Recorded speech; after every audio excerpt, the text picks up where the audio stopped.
අද අපි ඇනිමේ ලොවෙන් එහා තුලින් කතා කරන්න යන්නේ ඇටැක් ඔන් ටයිටන් ලෝකේ මනුෂ්‍යත්වයේ අවසන් බලාපොරොත්තුව එහෙම නැත්නම් මනුෂ්‍යත්වයේ ශක්තිමත්ම සොල්දාදුවා විදියට විරුදාවලි ලැබපු ඒ අද්විතීය චරිතය. ඔහු තමයි කැප්ටන් ලිවයි එකර්මන්.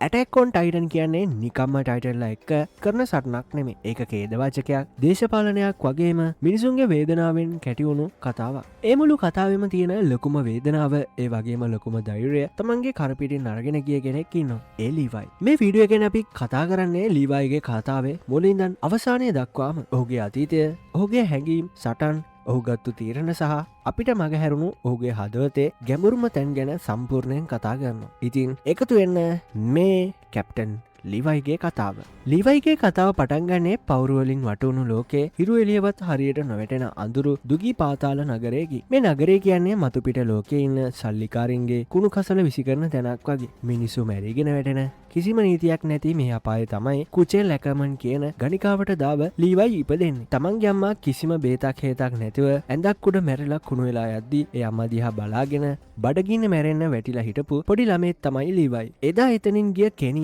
ඇකර්මන් එහෙම නැත්නම් කෙනි ද රීපර් කියන දරුණු ඝාතකයාට මේ පොඩි එකව හම්බ වෙනවා. කෙනි කියන්නේ ලීවයිගේ මාමා. කෙනි ලීවයිට ආදරය දුන්නේ නැහැ. හැබැයි ඔහු ලීවයිට එක දෙයක් ඉගෙනුවා. ඒ තමයි මේ කුරිරු ලෝකේ බේරිලා ජීවත් වෙන්නේ කොහොමද කියන එක. පීයක් අල්ලන විදිහ, සටන් කරන විදිහ, මිනිහෙක්ක මරන්නේ කොහොමද කියන එක කෙනි මේ පොඩි ළමයාට කියලා දෙනවා. හැබැයි ලීවයි තනියම ජීවත් වෙන්න පුළුවන් මට්ටමට ආවට පස්සේ කෙනි යහුව දාලා යනවා. එදා ඉඳන් ලීවයි මේ පාතාල නගරේ තනියම තමන්ගේම නීති හදාගෙන ජීවත් වෙන්න පටන් ගන්නවා. ලිවයි කියන්නේ පිටින් බලද්දී ගොඩක් රළු, කිසිම හැඟීමක් නැති, නිතරම කේන්තියෙන් වගේ ඉන්න කෙනෙක්. ඒ වගේම ඔහුට පිරිසිදුකම ගැන තියෙන්නේ පුදුම උමතුවක්. මේකට හේතුව තමයි ඔහු හැදී වැඩුණ ඒ කුණු ගඳ ගහන පාතාල නගරේ අඳුරු අතීතය. එයාට ඕන උනේ ඒ අඳුරු අතීතයේ තිබුණු අපිරිසිදුකමෙන් ඒ කුණු වෙච්ච සමාජයෙන් සම්පූර්ණයෙන් මිදෙන්න. කාලයත් එක්ක ලිවයි මේ පාතාල නගරේ ඉන්න දක්ෂතම පුද්ගලයා බවට පත් වෙනවා. එයාට හම්බ වෙනවා ඉසබෙල් සහ ෆර්ලන් කියන යහළුවන් දෙදෙනාව. මේ තුන්දෙනා පාතාල නගරේ ත්‍රිමාන උපංග එහෙම නැත්නම් ඕඩියම් ගියර් පාවිච්චි කරලා සොරකම් කරමින් ජීවත් වෙනවා. ලිවයිට කිසිම හමුදා පුහුණුවක් තිබුණේ නැහැ. හැබැයි ඔහු මේ උපාංගය පාවිච්චි කළේ හරියට කුරුල්ලෙක් අහසේ පියාඹනවා වගේ. මේ දක්ෂතාවය නිසාම තමයි සර්වේ කෝප්ස් එකේ කමාන්ඩර් අර්වින් ස්මිත්ගේ ඇස ලිවයි වෙත යොමු වෙන්නේ. අර්වින් ලිවයිව බලහත්කාරයෙන් වගේ සර්වේ කෝප්ස් එකට බැඳව ගන්නවා. මුලදි ලීවයි අර්වින්න දැක්කේ තමන්ගේ නිදහස උදුරගත්ත හතුරෙක් විදිහට. ලීවයිගේ එක්ක මරමුණුනේ අවස්ථාවක් ආපු ගමන් අර්වින්න මරලා දාන එක. හැබැයි මේ ගමන ලීවයිගේ ජීවිතය සම්පූර්ණයෙන් වෙනස් කරනවා. පවුරෙන් එළියට ගියපු පළවෙනි දවසේ ඝන මීදුමක් මැද ලීවයිට තමන්ගේ යාළුවන් දෙන්න ඉසබෙල්ව සහ ෆර්ලන්ව මග ඇරෙනවා. එයා ආපහු හැරිලා එද්දි දකින්නේ තමන්ගේ මුළු ලෝකෙම උණු ඒ යාළුවෝ දෙන්නව ටයිටන්ලා විසින් අමුවේ කාදාලා තියෙන හැටි. ඉසබෙල්ගේ හිස විතරක් බිම වැටිලා තියෙනවා දකිද්දි ලීවයිගේ ඇතුලේ හිටපු ඇකර්මන් බලය සම්පූර්ණයෙන්ම අවදි වෙනවා. ඒ ටයිටන් එක කෑලි වලට කපලා දාන ලීවයි එදා තේරුම් ගන්නවා මේ ලෝකේ තියෙන සැබෑම කුරිරුකම මොකද්ද කියලා. ඒ වෙලාවේ අර්වින් නැවි ලීවයිට කියනවා අඬල වැඩක් නැහැ. මේ මරණවලට වග කියන්න ඕනේ ටයිටන්ලා. අපි උන්න විනාශ කරන්න ඕනේ කියලා. එදා තමයි ලීවයි තීරණය කරන්නේ තමන්ගේ කඩුව, තමන්ගේ ශක්තිය අර්වින් ස්මිත් කියන නායකයාගේ දැක්ම වෙනුවෙන් මනුෂ්‍යත්වයේ නිදහස වෙනුවෙන් කැප කරනවා කියලා. ලිවයිගේ චරිතය ගැන කතා කරද්දී ගොඩක් අයට තේරුම් ගන්න බැරි වුණු මගහැරුණු තවත් තැනක් තමයි එරන්න හමුදා අධිකරණයේදී එහෙම නැත්නම් මිලිටරි ට්‍රිබියුනල් එකේදී අමානුෂික විදියට පාර දීලා ලේ පෙරාගෙන වැටෙන්න ගහපු දර්ශනය. පිටින් බලද්දී ඒක අතිශය කුරිරු. හැබැයි ලිවයි එතනදී ඒ ප්‍රහාරය දුන්නේ නැත්නම් මිලිටරි පොලිස් එකෙන් එරන්න එතනම මරලා දානවා. ලීවයි තමන්ගේ කකුලෙන් එරන්ගේ මූණට ගහන ගමන් මුළු අධිකරණයටම පෙන්නවා මේ අක්ෂයාව පාලනය කරන්න පුළුවන් මට විතරයි කියලා. ඒක එරන්න බේරගන්න ලිවයි කරපු අතිශිෂ්ට රංගපෑම. ලිවයි කවදාවත් තමන්ගේ ප්‍රතිරූපය ගැන හිතුවේ නැහැ. එයාට ඕනුනේ මනුෂ්‍යත්වය වෙනුවෙන් වැදගත් වෙන කෙනාව. කොහොමාරි ලීවයි තමන්ගේ ප්‍රතිරූපය ගැන හිතුවේ නැහැ. එයාට ඕනුනේ මනුෂ්‍යත්වය වෙනුවෙන් වැදගත් වෙන කෙනාව කොහොමාරි ජීවත් කරවන්න විතරයි. මෙතනදී ගොඩක් අයට මගහැරුණු තවත් ලොකුම දේ තමයි ලීවයිගේ සැබෑම සංවේදීකම. පිටින් යකඩයක් වගේ හිටියට ලීවයි තරම් මනුෂ්‍ය ජීවිතයක වටිනාකම දන්න තවත් කෙනෙක් ඇටැක් ඔන් ටයිටන් ලෝකේ නැහැ. ඔයාලට මතකද එක අවස්ථාවක් තියෙනවා සර්වේ කෝප්ස් එක පරාද වෙලා පවුර ඇතුළට එද්දි ඩීටර් කියන සොල්දාදුවා තමන්ගේ මැරුණ යාළුවා අයිවන්ගේ සිරුර ගේන්න ගිහින් ටයිටන්ලව පස්සෙන් ඇදගෙන එනවා. ඒ වෙලාවේ අයිවන්ගේ මිනිහ කරත්තෙන් බිමට විසි කරන්න සිද්ධ වෙනවා බේරෙන්න. ඩීටර් කෑ ගහලා අඬනවා. පවුර ඇතුළට ආවට පස්සේ ලීවයි ඩීටර් ළඟට ගිහින් දෙනවා ලේ වලින් පෙඟුණු සර්වේ කෝප්ස් ලාංඡනය. ලීවයි කියනවා මේක අයිවන්ගේ ලාංඡනය. එය අන්තිම මොහොත වෙනකම්ම සටන් කළා කියලා. හැබැයි ඒක අයිවන්ගේ නෙමේ. ඒ ලාංඡනය ලීවයි ළඟට ගත්තේ තමන්ගේම පවුල වගේ හිටපු හැබැයි ඇනි අතින් මැරුම් කාපු පෙට්‍රාගේ නිලැඳුමේ. තමන්ගේ හදවත කෑලිවලට කැඩිලා තියෙද්දි ලිවයි ඒ වේදනාව පැත්තකින් තියලා තවත් සොල්දාදුවෙකුගේ හිත හදන්න තමන්ගේ ළඟ තිබුණු වටිනාම සමරුව පරිත්‍යාග කරනවා. මේක තමයි ලිවයිගේ ඇතුළාන්තය. ඔහු තමන්ගේ වේදනාව කවදාවත් කාටවත් පෙන්වන්නේ නැහැ. හැබැයි සටනකදී මැරෙන්න වැටිලා ඉන්න තමන්ගේ සොල්දාදුවෙක්ගේ ලේවලින් පිරුණු අතක් අල්ලගෙන ඔයාගේ කැපවීම අපත යන්නේ නැහැ කියලා පොරොන්දු වෙන්න එයා කවදාවත් පසුබට වෙන්නෙත් නැහැ. ෆීමේල් ටයිටන්ගේ ආගමනයත් එක්ක අපිට ලීවයිගේ මේ මානසිකත්වය තවත් හොඳට බලාගන්න පුළුවන් වෙනවා. යෝධ ගස් තියෙන වනාන්තරයේදී අපිට හම්බ වෙනවා කතාවේ තවත් ගැඹුරුම දර්ශනය. ඒ තමයි ලීවයි එරන්ට කියලා දෙන තේරීම් වල දර්ශනය. ෆීමේල් ටයිටන් පස්සෙන් පන්නද්දී එරන්ට ඕන වෙනවා ටයිටන් කෙනෙක් වෙලා සටන් කරන්න. හැබැයි ලීවයි කියනවා එරන් තීරණයක් ගන්න. එක්කෝ ඔයාගේ ශක්තිය විශ්වාස කරන්න නැත්නම් ඔයාගේ යාළුවන්ව විශ්වාස කරන්න. මම කවදාවත් දන්නේ නැහැ මොකද්ද හරි තීරණය කියලා. ඒ නිසා ඔයාට පස්සේ කාලෙක කිසිම පසුතැවීමක් ඇති වෙන්නේ නැති තීරණයක් ගන්න කියලා. මේක නිකම්ම දෙබසක් නෙමෙයි. මේක තමයි ලිවයිගේ මුළු ජීවිතේම. ඉසබෙල්වයි ෆර්ලන්වයි තනියම යවන්න ගත්තු තීරණය නිසා ඔවුන් මැරුණා. ඒ පසුතැවීම ලිවයිගේ හිතේ හැමදාම තිබුණා. ලිවයිට ඕනෝනේ තමන්ගේ යටතේ ඉන්න අයට ඒ තේරීමේ නිදහස දෙන්න. මොකද එයා දන්නවා වැරදි තීරණයක් ගත්තොත් ඒකෙන් එන මානසික වදය කොච්චරද කියලා. හැබැයි මේ වනාන්තරයේදීම ලීවයිගේ සම්පූර්ණ ස්පෙල් ඔපරේෂන් ස්කෝඩ් එකම ඒ කියන්නේ පෙට්‍රා, ඔරුගෝ, එල්ට්, ගුන්තර් කියන හැමෝම ඇනී අතින් ඝාතනය වෙනවා. මේ අය ලිවයිට හිටපු අලුත්ම පවුල. පෙට්‍රාගේ මරණය දැකපු වෙලාවේ ලිවයිගේ ඇස්වල තියෙන හිස් බව ඒ වේදනාව අපිට වචනෙන් විස්තර කරන්න බෑ. ඊට පස්සේ පවුර ඇතුළට එන්න ගමනේදී පෙට්‍රාගේ තාත්තා ඇවිත් ලිවයිට කියනවා මගේ දුව ඔයාට ගොඩක් ආදරේ. එයාට ඕනුනේ ඔයා වගේ දක්ෂයෙක් වෙන්න කියලා. ඒ වෙලාවේ ලිවයිගේ මූණේ තියෙන වේදනාවෙන් පිරුණු බැල්ම එයා ඇතුලේ කොච්චර ගින්නක් පත් වෙනවද කියලා අපිට පෙන්눔 කරනවා. ඒ වගේම ෆීමේල් ටයිටන් ඒ කියන්නේ ඇනීගෙන් එරන්න බේරගන්න යන ගමනේදී අපිට ලිවයිගේ තවත් නිහඬ කැපකිරීමක් දකින්න ලැබෙනවා. මිකාසාට තමන්ගේ හැඟීම් පාලනය කරගන්න බැරුව ඇනීව මරන්න ඕන කියන කෝපෙන් පනිද්දී ඇනීගේ මාරාන්තික ප්‍රහාරයෙන් මිකාසාව බේරගන්නේ ලිවයි. ඒ වෙනුවෙන් ලිවයිගේ කකුල දරුණු විදිහට කැඩෙනවා. මේකෙන් අපිට පේනවා ලිවයිගේ තියෙන ඉවසීම සහ පරිණත බව. තමන්ගේ සම්පූර්ණ ස්කොඩ් එකම ඇනී මරලා දාලා තියෙද්දි ලිවයි කෝපෙන් පලිගන්න යන්නේ නැහැ. ඔහු ඒ කෝපය පාලනය කරගෙන මිකාසාව බේරගන්නවා. ඒ අලුත් පරම්පරාවේ තරුණ සොල්දාදුවන්ගේ අත්තරදීම් වලට පවා ඔහු තමන්ගේ ඇඟෙන් වන්දි ගෙව්වා. ඔහු හැමතිස්සෙම තමන්ගේ හැඟීම් වලට වඩා යුතුයකමට මුල් තැන දුන්නා. කතාව ඉස්සරහට යද්දී අප්‍රයිසින් ආක් එකේදී අපිට ලිවයිගේ අතීතය ආයෙමත් හම්බ වෙනවා. ඒ තමයි කෙනි ඇකර්මන්ගේ නැවත පැමිණීම. ලිවයිට සිද්ධ වෙනවා ටයිටන් ලයික් කරමේ තමන්න හැදුව වැඩු කෙනි ඇතුළු මිනිසුන් එක්කත් සටන් කරන්න. බාර් එක ඇතුලේ කෙනි එක්ක කරන සටන, ඒ වගේම වහලවල් උඩ පැන පැන තුවක්කු කාරින්ගෙන් බේරලා කරන සටන ඇනිමේ ඉතිහාසයේ තියෙන විශිෂ්ටතම ඇනිමේෂන් සහ සටන් ජවනිකාවලින් එක. මේ ආක්‍යකේදී තමයි ලිවයි දැනගන්නේ තමන් ඇකර්මන් කෙනෙක් කියන එක. ඇකර්මන් ලේවුරුමය ගැන දැනගත්තට පස්සේ ලිවයි සහ 104 වෙනි බලකාය අතර තියෙන බැඳීම තවත් වෙනස් වෙනවා. ලිවයි සහ මිකාසා කියන්නේ එකම ලේ තියෙන දෙන්නේ. ලිවයි මේ අලුත් පරම්පරාවට ඒ කියන්නේ එරන්, මිකාසා, ආමින්, ජීන්, කොනි, සාෂා කියන අයට සැලකුවේ තමන්ගෙම දරුවන්ට වගේ. ඔහු කවදාවත් ඒක කටින් කිව්වේ නැහැ. හැබැයි හැම සටනකදීම ඔහු ඉස්සරහට පැනලා මාරාන්තික ප්‍රහාර ටික තමන්ගේ ඇඟට ගත්තේ මේ ළමයි ටික බේරගන්න. ඔහුට ඕනුනේ තමන්ගේ අතීතයේ යාළුවන්ට වෙච්ච දේ මේ අලුත් පරම්පරාවට වෙනවා දකින්න නෙමෙයි. ඔහු ඇකර්මන් බලය පාවිච්චි කළේ ඒ අහිංසක ජීවිත ආරක්ෂා කරන පලිහක් විදිහට. කෙනී මැරෙන මොහොතේ ලිවයි අහනවා ඔය ඇයි මාව දාලා ගියේ කියලා. කෙනී කියනවා මම වගේ එක්කෙනෙක්ට දරුවෙක් හදන්න බෑ කියලා. එතනදී ලිවයිට තේරෙනවා කෙනී ඔහුට කවදාවත් වෛර කළේ නැති බව. ලිවයිගේ ජීවිතයේ හැරුම් ලක්ෂය සහ ඇටැක් ඔන් ටයිටන් කතාවේ උච්චතම අවස්ථාව වෙන්නේ රිටර්න් ටු ශිකන් චිනා ආක් එක. එරන්ගේ ගෙදර බිම්මහලට යන්න අරගෙන යන මේ ගමනේදී සර්වේ කෝප්ස් එකට මුහුණ දෙන්න වෙන්නේ බීට්ස් ටයිටන්. ඒ කියන්නේ සී කේගර්ගේ මාරාන්තික ප්‍රහාරයකට. ගල්වරුසාවක් වගේන ප්‍රහාරවලින් සම්පූර්ණ හමුදාවම විනාශ වෙලා යද්දී අර්වින් ස්මිත් තීරණය කරනවා තමන්ගේ ජීවිතයත් එක්කම ඉතුරු වෙලා ඉන්න හැම සොල්දාදුවෙක්ම බිල්ලට දීලා බීට්ස් ටයිටන්ට මුහුණට මුහුණ ප්‍රහාරයක් කෙල්ල කරන්න. ඒක සියදිවි නසා ගැනීමේ මෙහෙයුමක්. අර්වින්ට ඕන වුණා ඒ බිම්මාලේ තියෙන රහස දැනගන්න. අර්වින් ලිවයි ඉස්සරහා කඩා වැටෙන වෙලාවේ ලිවයි කියනවා ඒ ඓතිහාසික දෙබස ඔයාගේ හීනේ අතාරින්න.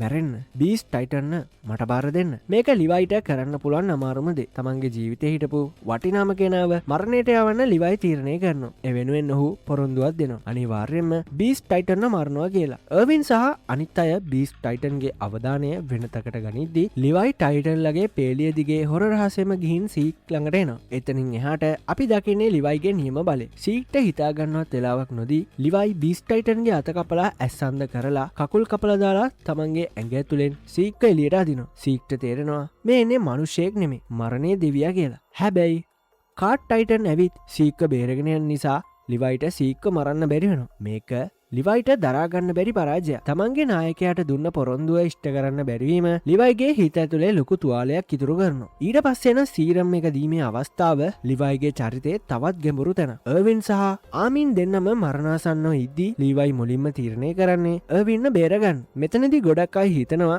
ඇකමන්ල කියන්නේ තමන්ගේ ස්වාමියාට වහල්ලුණු හැඟීම් නැති රොබෝවරු වගේ ජාතියක් කියලා. හැබැයි ලීවයි අර්වින්න තෝරගත්තේ වහලෙක් විදියට නෙමෙයි. තමන්ට වඩා ලොකු දැක්මක් තියෙන නායකයෙක්ව ඔහු විශ්වාස කරපු නිසයි. අර්වින් තමයි ලිවයිව පාතාලයෙන් ගොඩ ගත්තේ. ඒ නිසා ලිවයි අර්වින්ට දක්වපු ගෞරවය වහල් කමක් නෙමේ. ඒක අතිශය ගැඹුරු මිත්‍රත්වයක්. හැබැයි අර්වින්ගේ අත පස්සට යද්දි ලිවයිට තේරෙනවා අර්වින් මෙච්චරකල් ජීවත් වුණේ මේ ලෝකයේ තියෙන රහස හොයාගන්න කියන එකම බලාපොරොත්තුවෙන් කියලා. ඒ රහස හොයාගත්තට පස්සේ අර්වින්ට ජීවත් වෙන්න අරමුණක් නැහැ. ඔහුට ආයෙමත් මේ අපායට එන්න වෙන්නේ තවත් යුද්ධ කරන්න. සීරම් එක ආමින්ට දෙන්න ලිවයි තීරණය කරද්දී ඔහු එකමන් බැඳීම පවා කඩ කරලා තමයි අර්වින්ට මැරෙන්න නිදහස දෙන්නේ. ඔහු අර්වින්ට කොච්චර ආදරය කළාද කියනවා නම් අර්වින්න මේ අපායෙන් නිදහස් කරන්න ඔහු තමන්ගේ එකම බලාපොරොත්තුව අතහැරියා. ලිවයි කියන්නේ හැමදාම තමන්ගේ ආදරණීයන්ගේ මරණ බලාගෙන ඒ මරණවල වේදනාව අරගෙන තනියමම ඉස්සරහට යන චරිතයක්. මාර්ලේ දේශයේ කතාව පටන්ගත්තට පස්සේ ලිවයි ගොඩක් පරිණත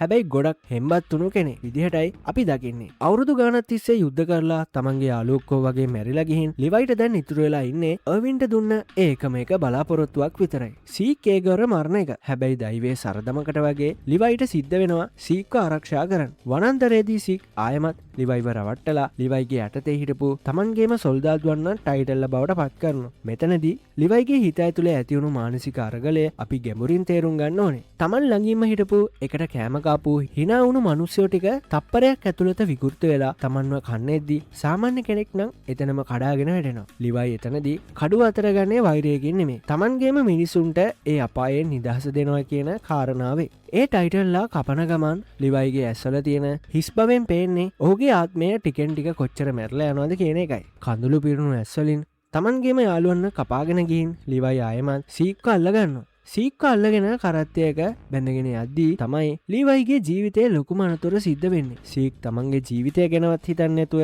තණ්ඩ ස්පියා එක පුපුරව ගන්නවා. ඒ පිපිරීමෙන් ලිවයි ගොඩක් දරුණු විදිහට තුවාල වෙනවා. එයාගේ මුහුණ සම්පූර්ණයෙන්ම ඉරලා යනවා. අතේ ඇඟිලි දෙකක් නැති වෙනවා. සාමාන්‍ය කෙනෙක් නම් මෙතනම් මැරෙනවා. හැන්ජි ඔහු බේරගත්තට පස්සේ කතාවේ අවසාන භාගයේ පුරාවටම ලිවයි ඉන්නේ හරියට ඇවිද ගන්නවත් බැරි තුවාල වලින් පිරුණු අබ්බගාතයෙක් විදිහට. ලිවයිගේ ජීවිතේ තවත් ගැඹුරුම බැඳීමක් තමයි මේ හැන්ජි සෝයි එක තිබුණු බැඳීම. අර්වින් කියන්නේ ලිවයිට හිටපු නායකයා. හැබැයි හැන්ජි කියන්නේ ලිවයිට හිටපු අන්තිම යාළුවා. හැන්ජි කියන්නේ ලිවයිගේ සම්පූර්ණ විරුද්ධ පැත්ත. ලිවයි පිරිසිදුකමට පිස්සු වැටලා ඉද්දී හැන්ජි නාන්නේවත් නැති චරිතයක්. හැබැයි මේ දෙන්න අතර තිබුණේ වචන වලින් විස්තර කරන්න බැරි තරම් ගැඹුරු අවබෝධයක්. එරන් රම්බ්ලින් එක පටන් ගත්තට පස්සේ හැන්ජි තීරණය කරනවා අනිත් අයට පැනගන්න කාලය හදලා දෙන්න. තමන්ගේ ජීවිතය පරිත්‍යාග කරන්න. ඒ වෙලාවේ ලිවයිගේ මූණේ තියෙන හැඟීම තමන්ගේ ඇස් ඉස්සරහ මැරෙන්න යන අන්තිම යාළුවා හැන්ජි hina වෙලා අහනවා ලිවයි මට යන්න දෙන්න කියලා.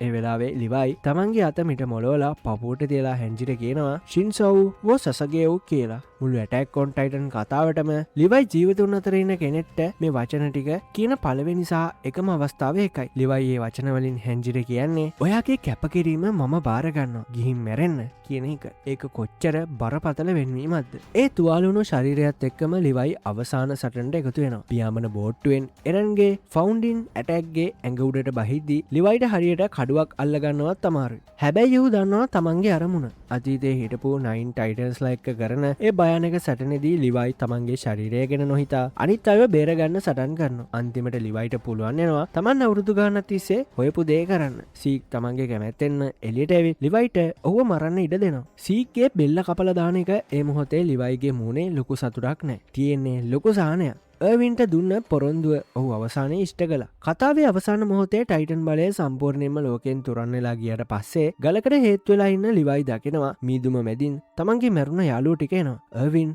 හැන්ජි පෙට්‍රා සාශා ඇතුළු මුළු සර්වය කෝප්සකම ඔහු දිහා බලාගෙන ඉන්න. ඒ වෙලාවේ ලිවයි අමාරුවෙන් අතුස්සලා තමන්ගේ පපෝට තියලා අන්තිම සැලියුට් එක තමන්ගේ හදවතේ කැපකිරීම තමන්ගේ යාළුවන්ට දෙනවා. ඒක නිසා අර්වින් හිනා වෙනවා. ලිවයින්ට දැනෙනවා තමන්ගේ යාළුවන්ගේ මරණ අපතේ ගිය නැහැ කියලා. හරියටම ඒ සීනකෙද අපි දකිනවා ලිවයිගේ ඇසෙන් කඳුලක් වැටෙනවා. මුළු ඇටැක් ඔන් ටයිටන් කතාවටම අපි ලිවයි අඩනවා දකින්නේ මේ අවස්ථාවේදී විතරයි. තමන්ගේ ආදරණීයන් දහස් ගානක් තමන්ගේ ඇස්සී සරහ කෑලිවලට කැඩිලා මැරිලා යද්දි පවා ගල් ගහිලා හිටපු මේ යකඩ මනුස්සයා අවසානයේ තමන්ගේ යුතුයකම ඉවර වුණාම සාමාන්‍ය මිනිසෙක් වගේ හැඬුවා. ඒ කඳුල ඇතුලේ අර්වින්ට දුන්න පොරොන්දුව ඉෂ්ට කිරීමේ සහනය වගේම ඔහු අවුරුදු ගානක් හිත ඇතුලේ හිර කරගෙන හිටපු අප්‍රමාණ වේදනාව ගැබ්බෙලා තිබුණා. අපි අමතක නොකළ යුතුම දේ තමයි ලිවයිගේ සැබෑම හීනය. අර්වින්ට ඕනුනේ ලෝකේ රහස හොයන්න. ආමින්ට ඕනුනා මුහුද දකින්න. එරන්ට ඕනුනා නිදහස. හැබැයි මනුෂ්‍යත්වයේ ශක්තිමත්ම සොල්දාදුවනු ලිවයින්ගේ හීනය මොකක්ද? එයාට ඕනුනේ සරලවම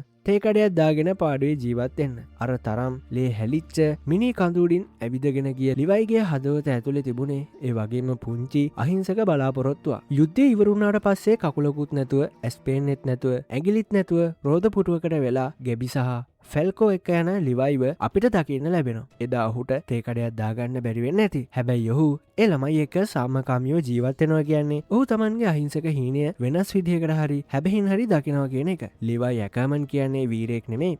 එයා ඛේදවචකයා. එයා කියන්නේ වේදනාව, ධෛර්යය, අප්‍රමාණ මනුෂ්‍යත්වයේ කැටිවුණු ඇනිමි ඉතිහාසයේ බිහිවුණු අසම සම විශිෂ්ටතම නිර්මාණයක්. හැමෝම එයාට කිව්වේ මනුෂ්‍යත්වයේ ශක්තිමත්ම සොල්දාදුවා කියලා. හැබැයි ඒ ශක්තිය වෙනුවෙන් ඔහු ගෙවපු මිල අති විශාලයි. තමන්ට ආදරය කරපු, තමන් ආදරය කරපු හැම කෙනෙක්ම මරණයට පත් වෙද්දී ඒ වේදනාව දරාගෙන ඉස්සරහටම ගිය එකම කෙනා එයා. එයා ලෝකය බේරගත්තා. හැබැයි අවසානයේ එයාට ඉතුරුනේ රෝද පුටුවකට වෙලා අතීතය මතක් කරන ජීවිතයක් විතරයි. කෙනෙකුට තමන්ගේ මුළු ලෝකයම නැතිවෙද්දි පවා අනිත් අය වෙනුවෙන් කොහොමද හිටගන්න කියන එකට හොඳම උදාහරණය ලිවයි. ඇටැක් ඔන් ටයිටන් කතාවේ හදවත තමයි මේ තමයි ලිවයිගේ සම්පූර්ණ කතාව. ඉතින් ඔයාලා මේ වීඩියෝ එක ගැන මොකද හිතන්නේ? ඉතින් ඇනිමේ ලොවෙන්යා YouTube channel එකෙන් රිවිව්ස් වගේම ඇටැක් ඔන් ටයිටන් යුනිවර්ස් එකේ හිඩින් ඩීටේල්ස් උත් ගේන්න මම බලාපොරොත්තු වෙනවා. ඉතින් අපිව සබස්ක්‍රයිබ් කරලා නැත්තං ලොවෙන්යා channel එක වගේම ඇනිමේ ලොවෙන්යා channel එකත් සබස්ක්‍රයිබ් කරලා තියාගන්න. ඉස්සරහට ඇටැක් ඔන් ටයිටන් එකේ හිඩින් ඩීටේල්ස් ගොඩක් ඔයාලට මේ channel එක හරහා බලා ගන්න පුළුවන්. එහෙනම් පුරුදු විදිහටම